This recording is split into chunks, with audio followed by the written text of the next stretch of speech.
Welcome to Confessions of a Parent Coach. I'm Coach, mother of four, and potty talker, Ann-Kaplan. This is the podcast where I confess something from my own parenting and coaching life, teach a lesson around it, and answer your questions. Even we parenting experts are far from perfect, and the real magic happens when we get down with all that imperfection. We get into the gritty side of parenting here, so earbud up and dive in. Welcome into another episode of the podcast, everybody. I'm excited to be here with you again this week to talk about something that has been kind of like the magical sort of key to some of my clients recently. So I thought I should share this with everybody.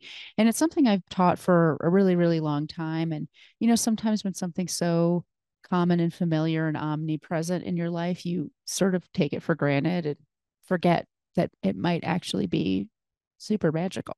So that's what we're going to talk about today. And, a few months back, I did a podcast episode where I talked about like the 4 principles of effective parenting. And if you didn't listen to that episode, I highly recommend going back to it because it's super kind of like basically my entire practice, everything I do is based on those 4 principles. And one of those principles was, outside of infancy, all human beings crave um, autonomy, agency, power, and control in their lives. I think that's true. No one likes to be bossed around. One of the things my family has heard me say a million times anytime they tell me to do anything is don't boss me. Nobody likes to be bossed around, including kids. And yet we spend all of our time trying to manage and control and play our kids like puppets if we're not careful, right? So it's like, why are we doing something that we know goes against the grain of any human being's natural desire for how they want to navigate the world? The more we boss our kids around, the less cooperative and agreeable they become because they are being pushed against their natural biological programming. So that's one of the principles that I lean into in all of my parenting advice and skills and all of that stuff is to really, instead of going against that grain, go with that grain. And so my confession for you this week is that I have really kind of fallen out of habit in some areas of doing what I'm about to teach you to do. Like I have found myself telling my kids what to do and just, giving them directives. And that is actually something that I teach my clients like practically from day one. Like, stop giving directives to your kids. Instead of saying, do this, do that, stop that, don't do that, we need to change our language. And just wordsmithing alone can be a huge game changer in the dynamics between us and our kids. And yet here I am finding myself falling back into that old habit. I'm a little distracted right now. It's like we're getting back into the swing of things in the fall here. I've got my amazing women's retreat coming up that I host every year in October. I have gotten a huge influx of new clients this early fall because that's what happens to me every fall. Everyone kind of put their lives on hold over the summer. And then as we come back to reality, I get a lot of people that have had some reality checks and want some help.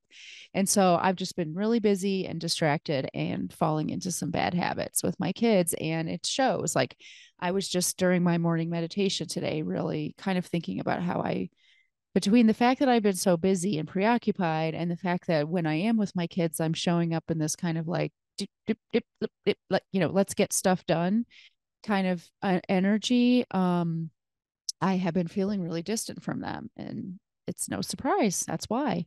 So, I'm going to tell you one thing that you can do, and this works with all age children, but I will tell you like the time when you see it almost like waving a magic wand is with toddlers. And that is something that my clients learn in module 2 of their curriculum, which is boundaries with choice. Meaning, instead of telling our kids what to do, we offer them two choices.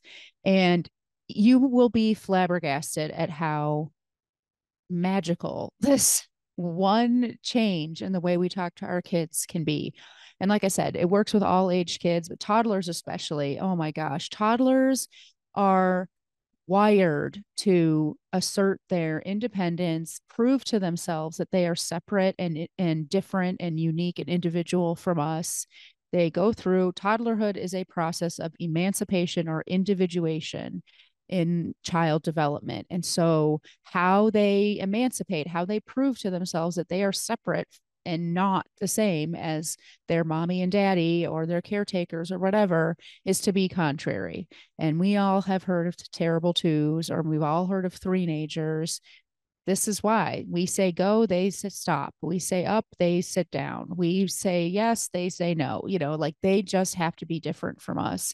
And we are powerless to stop that, because it's just the way nature designed them. They have to do it. It's part of their development. It's like trying to tell them that it's against the rules to breathe.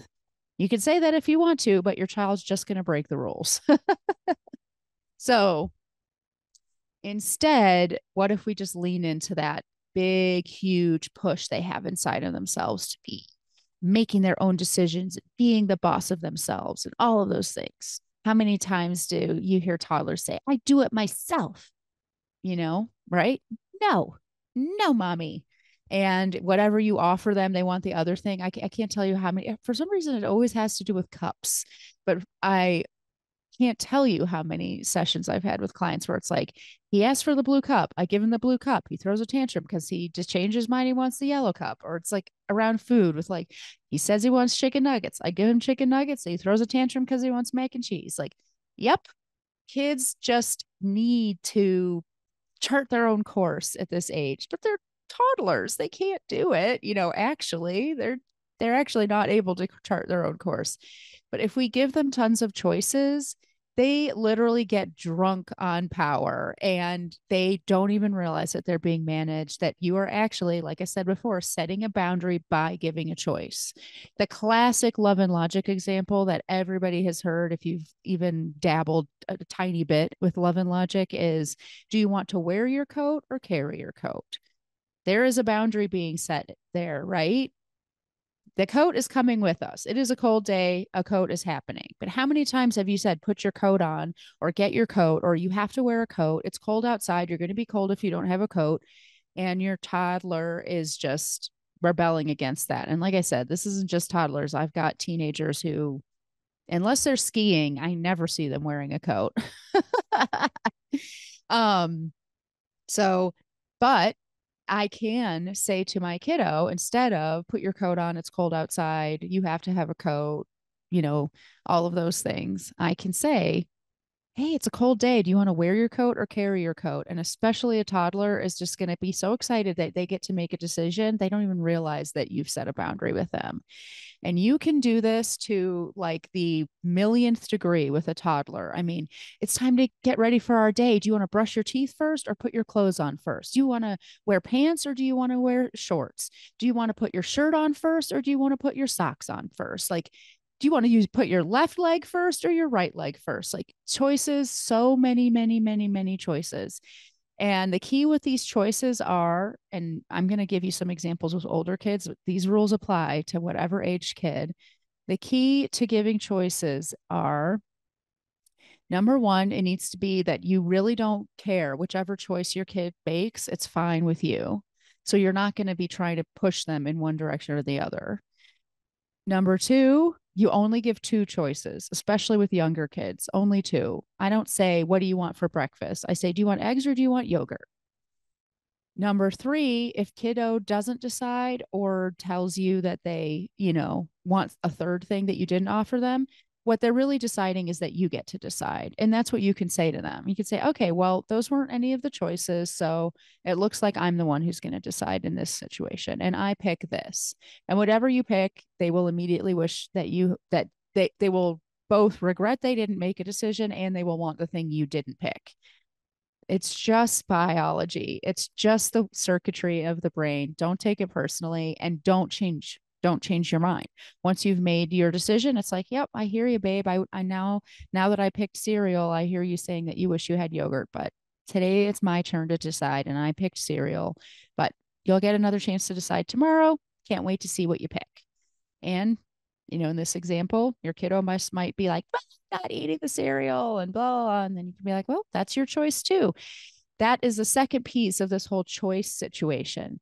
We can use choice in so many ways. Boundaries of choice is what we're focusing on today, but also just highlighting how many choices your child is making today. Like, I wish I would have picked cereal. I'm not eating this yogurt. Okay, great. That's your choice, babe. Way to make a decision. You're the boss of your body. You get to decide. Whatever. And we're not going to try to argue with them or any of that stuff. And I'm not going to we already did an episode on picky eating recently. I'm not going to go down into the weeds on what we should do around that specific example with picky eaters and stuff like that. Go back and listen to that episode if you want to. But you get the point here, which is like, this is a decision. And there are going to be new decisions that come from that your child makes. And you can highlight and kind of underscore the fact that they are making decisions. Okay, it looks like you decided not to eat your breakfast. No worries. Oh, looks like you decided not to get dressed. No problem. Mommy will dress you. Looks like you've decided to not put your shoes on. Well, no problem. Guess you will be carrying you to the car and you can put your shoes on while we're driving. Whatever it is, just underscore the fact that these are choices our kids are making all of the time. This kind of choice stuff works no matter how old your kids are. Oh, here, I'll tell you another great choice you can offer your kids. Like when it comes to like screen time or doing something they don't want to do, like chores or whatever, you can say, hey, babe, it's time to do your chores. Do you want to do them now or in 5 minutes? It's time for bed. Do you want to start getting ready now or in 5 minutes? They're always going to pick 5 minutes. It doesn't matter. They just got to make a decision. That's the point.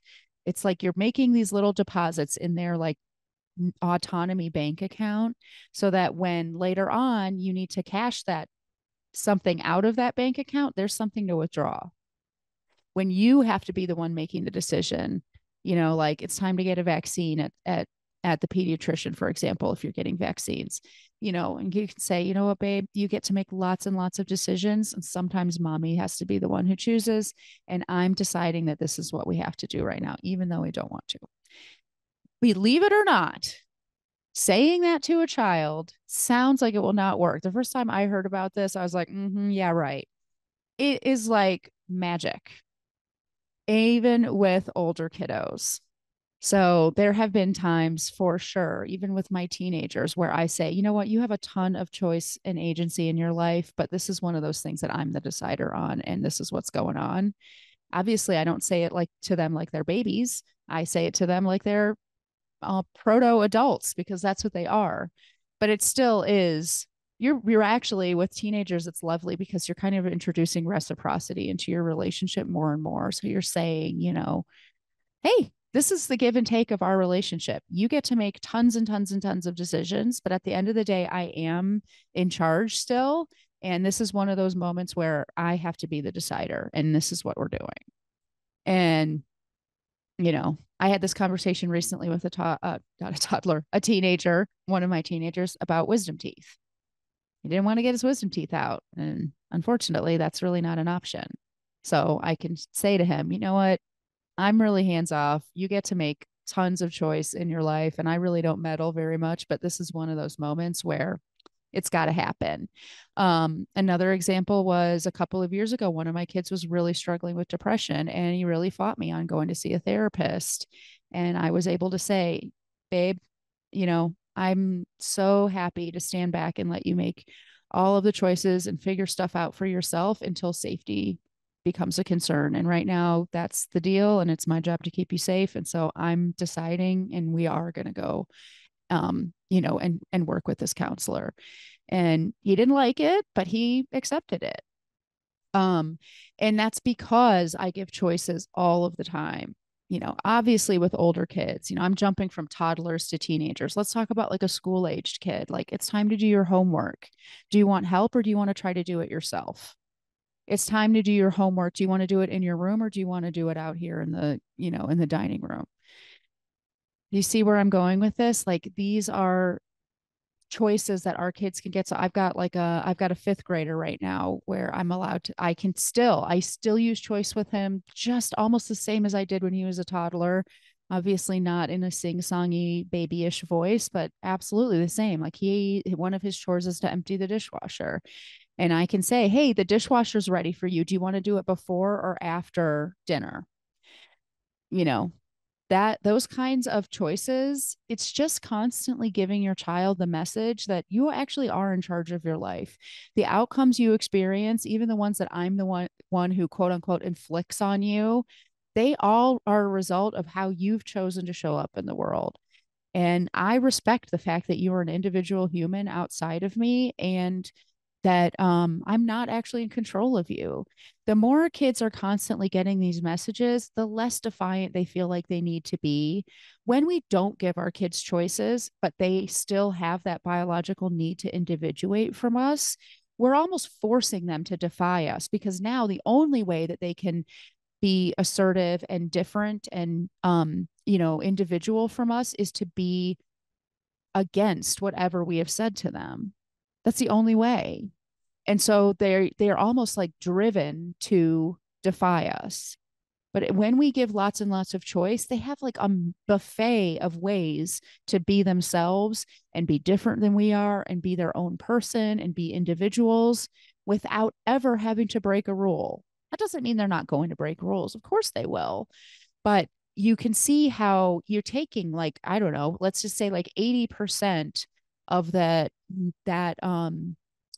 motivation to be defiant out of the equation when you build in choice this way, and you really present it to them as a choice. Because the truth is, kids have choices all the time, whether they're being presented with them or not. Like, a kid can just decide not to eat dinner.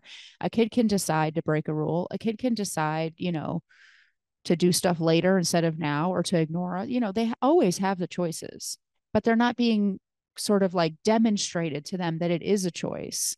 And when kids find themselves like in quote unquote trouble or experiencing a consequence they don't like, they often don't even connect the dots that was a result of their choices. They really just blame their parents.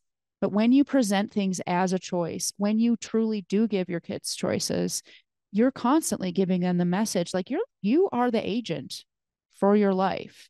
And what's really, really cool about that is it doesn't just change their behavior and make them more agreeable in the moment. You are laying a foundation, you are planting seeds that will continue to bear fruit for the rest of this kid's life. You are planting the seed that, like, when things aren't going the way I want, I actually can do something about it. I have power in my life. I'm not powerless. I'm not a victim. I actually have these building blocks for self-esteem and confidence and grit and like assertiveness and all of those things that continue all the way into adulthood. And I can tell you now, as a parent of a 20-year-old and an 18-year-old and a 15-year-old, like, I can see these dividends are starting to come from all those investments that I've made in my kids' concept of autonomy and self-esteem and then their self-concept. So I hope that's helpful for you today. I want you to go out, go forth, whatever aged kid you have, and give so many choices today, and notice how it helps your child feel like they are in control of their lives. It also helps us feel like we're in control of a situation too. It's such a beautiful dynamic that can emerge when we are honoring our children's autonomy and still staying in a leadership role. And that's what Boundaries of Choice gives us. Have a great day, everybody. I will talk to you again next time. Bye. The episode is over, but there's more waiting for you. You can grab my free workbook, Getting Kids to Listen the First Time, that walks you through the fundamental principles I teach all of my clients and applies them to this very universal parenting challenge.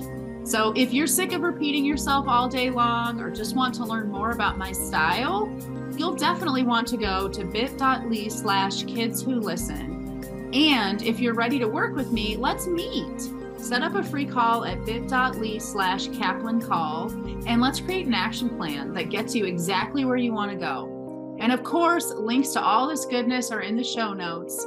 Thanks for joining, and I'll see you next time.